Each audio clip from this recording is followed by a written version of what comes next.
Have you ever stopped and asked someone how they were doing? And their response is just to give you like verbal diarrhea, to barrage you with all of the things they've been doing to keep busy? Well, that's not telling you how they're doing. That's telling you what they've been doing. And I call that show and tell. Show and tell is a result of being insecure, right? It's a result of insecurity to validate our time usage, and it's an easy way to deflect people from getting to know you better and trying to impress them with your busyness. If you're a deeply insecure person, you're likely to broadcast everything that you've done to someone. If you're a mildly insecure person, you might kind of hint those things at them. And if you're pathologically insecure, you probably run for political office. Rather than filling the yes monster when you talk to someone asking how they are, try asking questions that actually take interest in the person's life. Real, deep interest. Like, what's going on in your life right now? Not what have you been doing, right? We have to encourage people to join us on this journey of saying no to more. If most of us stopped half of what we were doing, I believe that we would be way healthier.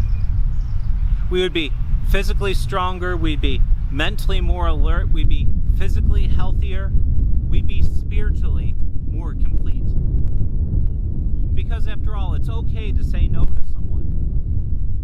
I say this as a former yesaholic.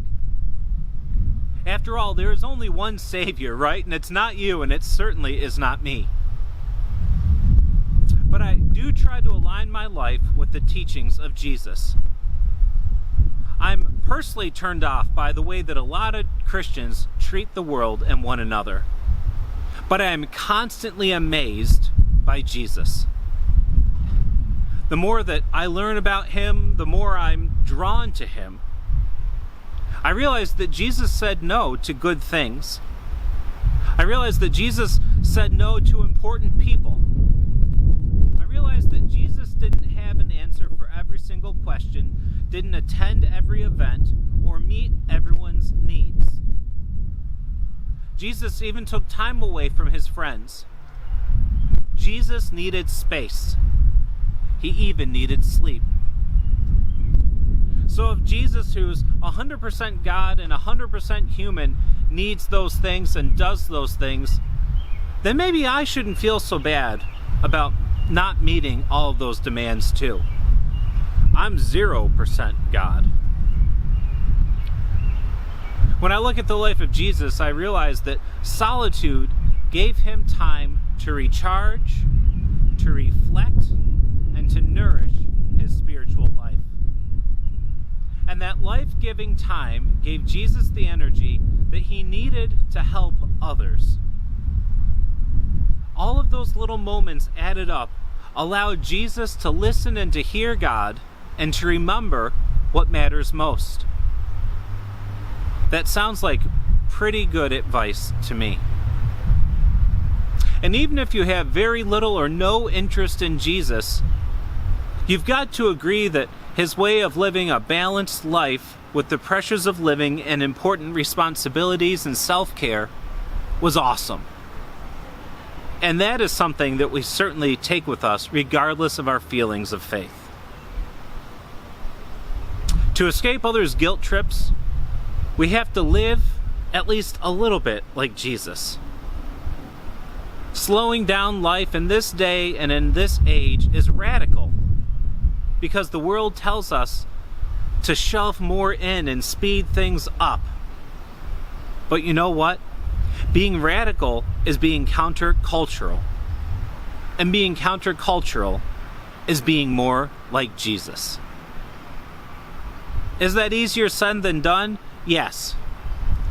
But if we desire to live better and to live more effective lives, then we need to have depth to the love and the care that we show for other people. And it begins with ourselves. It requires investment in our inner worlds. You can't get to that place without decluttering busyness.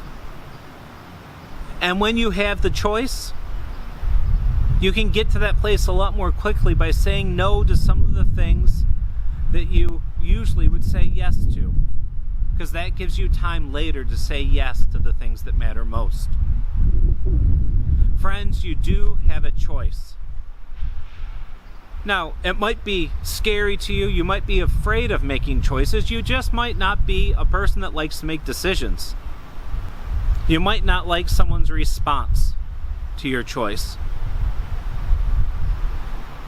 But you may run the risk of not being asked again. That's okay, because you do have a choice. And that choice is to live healthy and holy, not obligatory. I'll see you next week for our final time talking about decluttering busyness in our lives and reseeking purpose. This has been your dose of encouragement from Wesley's Place.